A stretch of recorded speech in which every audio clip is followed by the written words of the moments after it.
Hello everyone, I am TST's the Mudman, and today I'm very excited to show you a fun new deck that you'll be able to play when the new set Divine Order comes out for Gods Unchained. Over the past couple of days, I've been able to test this deck out a little bit in the public test realm, and I have had an absolute blast with it, and I think you may as well. So let's jump into the new cards and explain those a bit. First off, we have Undead Roach, which is a fantastic new 1-mana card. Normal stats for 1 mana, 1 mana 2/2. And its afterlife effect reads, if you're frenzied, pull this card into your hand, which means that you can trade into creatures and replay him a bunch of times. You can Demonic Offering him and play him again. He's just a card that has a normal 1-mana card floor, but has a near infinite ceiling, considering you can play him indefinitely. And then we have the Decaying Rhino, which is arguably the best card in this deck. 4 mana 6/6 is an absolute behemoth for its stat line. It does have the downside of if you're not frenzied at the end of the turn, it takes 1 damage. But if that's the case, he comes down as a 4 mana 6/5, which is still well above the normal stat line for a 4 mana creature. He is an absolute powerhouse. If you play him on turn 3 or turn 4, your opponent is really on the clock. Now we have the Nether Swarm Lord, who is one of the new Nether payoff cards. He's a 5 mana 3/5, so not the greatest stats of all time, but his effect is at the end of your turn, give +1/+1 to each other friendly Nether, and this is an ongoing effect. So if he's around for 2 turns, he'll buff all of your Nethers +2/+2. If he's around for 3 turns, +3/+3, and so on. He also has the added benefit of if you're frenzied, you get to draw an extra card at the end of the turn, which is very strong.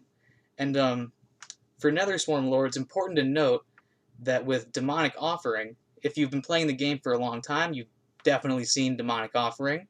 But Demonic Offering has a secondary effect that you may not be aware of because it's never mattered until now. But the animals that are generated from the Demonic Offering are also Nethers, which means that your Nether Swarm Lord can buff those guys as well. So that's just a fun little synergy that you may or may not have been aware of. And now let's talk about the Influential Incubus. This is a Genesis card, so he's not technically new, but I'd like to refer to him as an honorary new card. He's a Nether payoff card. For every 3 Nethers in your deck, this creature gets +1 health and deals 1 damage to both gods. And up until now, he's been the only Nether payoff card in the entire game, so it was hard to justify putting him in your deck. But now there's all this other Nether support. Maybe Influential Incubus can finally have his chance to shine. And just an important note in this list in particular, if you play Influential Incubus on turn 2 or turn 3, he is a 2/6, so he has Pyramid Warden stats, and he deals 5 damage to both gods.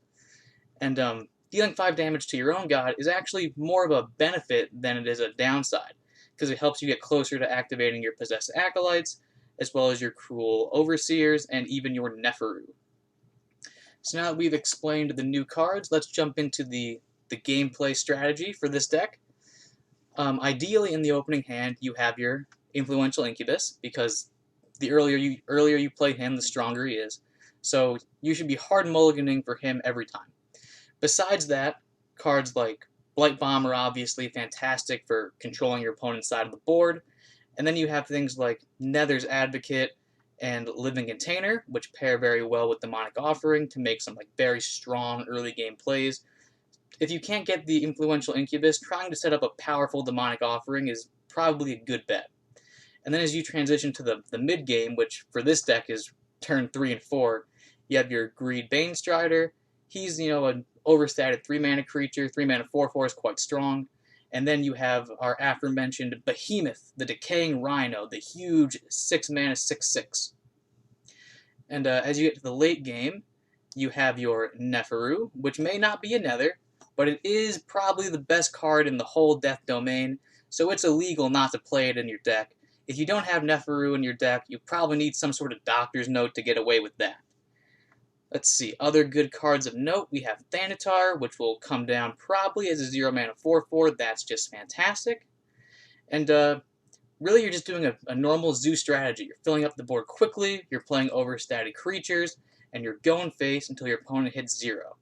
You do have a lot of self-damage infliction cards, like the aforementioned Banestrider, as well as the Influential Incubus, so you have the Return to the Caves to get you back up to a high health total when you flirt a little too close with death. So without further ado, let's jump into some Nether Death gameplay. Alright, so let's see how Nether Death performs on the ladder. We're going to go with Neferu's Sacrifice. It's a brand new god power for death. Take 2 damage, draw a card for 2 mana. It's very excellent. And pretty sure all the death gods are going to use it. Let's throw away the Nether Spawn Lord because he's expensive. Thanatar is also expensive. This is one of the best cards in our deck, the Decaying Rhino. 4 mana, 6/6. Absolutely absurd. Cruel Overseer is not fantastic. Neither is Ragnarok. Hopefully we can get a nice cheap creature. Nice. We want to be playing creatures all throughout the early game because we're trying to do zoo stuff, build a board, go face. Nether's Advocate's a bit scary against Light because they do have Light's Levy. But luckily he used his Pip turn once, so that means he can't Levy next turn. This creature could have justified the Blight Bomb, but I really wanted to get the creature down. Blight Bomb is going to be much better in the upcoming expansion considering all these armor creatures. Very hard to deal with these types of guys. But Blight Bomb doesn't care how much armor you have, it gets you anyway. Oh wow. Let's go face just for good habit building. Demonic Offering. A nice super strong start. And if he thought this play was big and terrifying, just wait till next turn when I play a 4 mana 6/6. And the turn after when I play a 4 mana 6/6. This Decaying Rhino is absolutely absurd. I'm not so sure it's going to remain a 4 mana 6/6. I think this might get the Steadfast Scout treatment from Child of the Gods and get a quick little weakening. But only time will tell.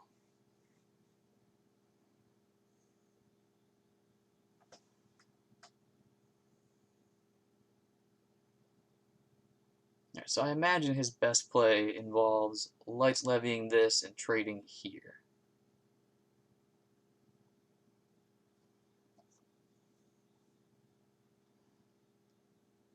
Okay, sure.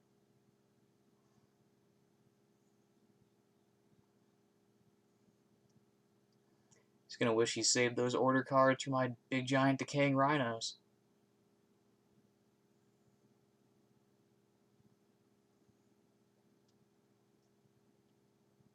Oh, he's gonna be very upset when he sees this Blight Bomb.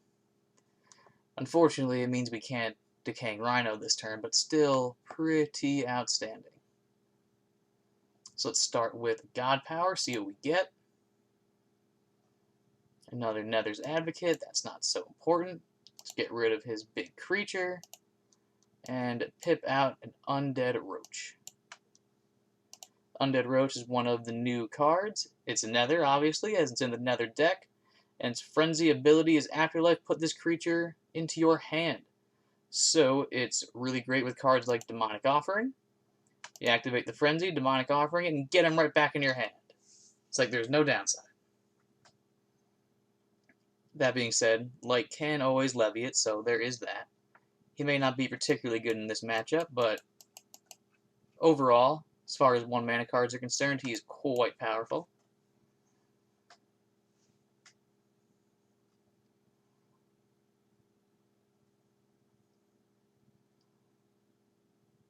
Okay.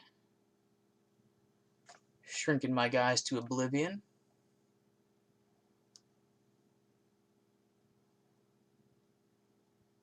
Okay, so let's go for it. The big power play. 4 mana, 6/6. And everyone shakes in fear. Let's leave the Sanctum as is. Probably shoot for this Rune of Fire. Rune of Fire can go face. Face is pretty cool.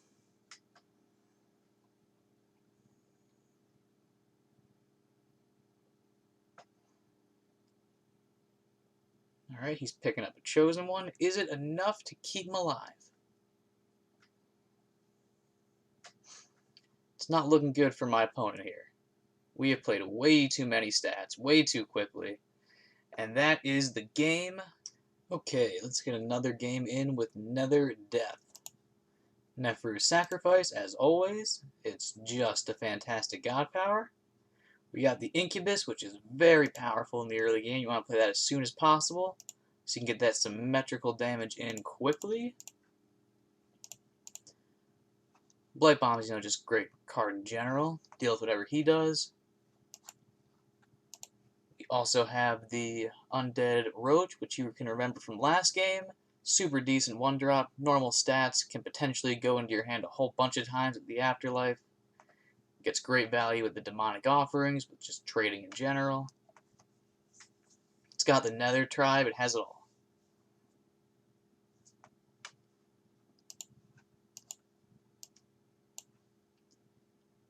And there we go. 3 mana, 2/6, deal 5 damage to your opponent's face. Incubus is finally shining.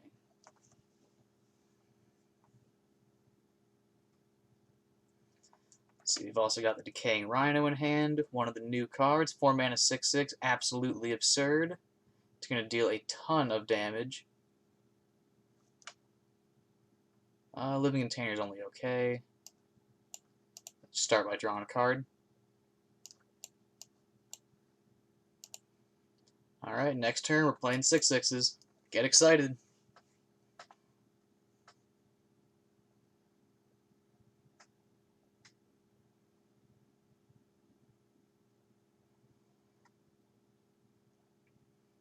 Alright, that's not so bad. It's only turn 3 and he's down 9 health. When the Incubus gets to come down on turn 2, the game goes really quickly.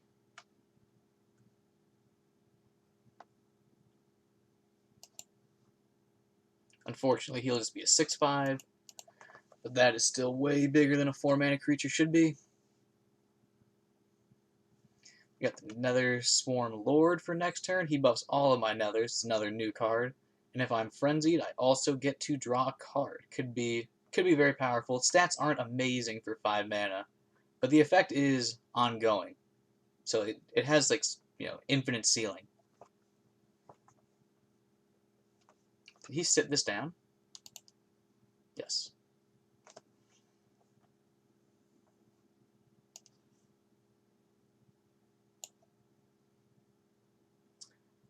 Do I want to draw a card or do I want to kill this?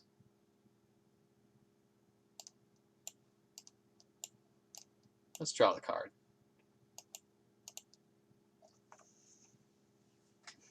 Who cares if he has Canonized? We'll deal with it. This play was just really nice. It played around Light's Levy very effectively. CERN, another new card, does a ton of things. Order my creature for 3. Heals his board. He gets to draw a card for each healed creature. Amazing new card for Light. CERN the Moderator. Of course, named after CERN the Moderator of the Gods Unchained Discord.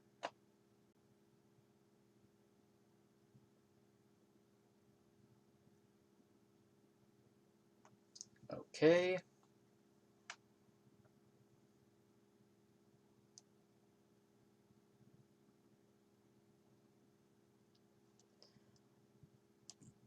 So let's go face with this. I can take this value trade and send this back to my hand, which is very tempting. Could also trade both into here and use this from the Sanctum to get rid of his CERN. That's probably the move.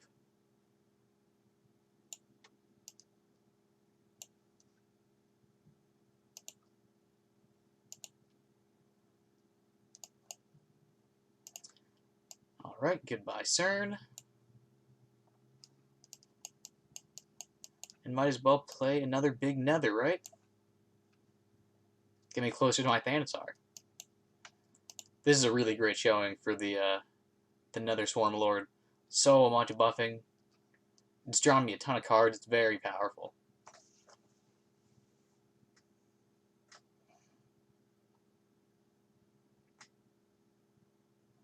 The order will come off him next turn, so he'll be able to attack. Okay, he'll make that trade. Kills off the Respects the Lord, okay.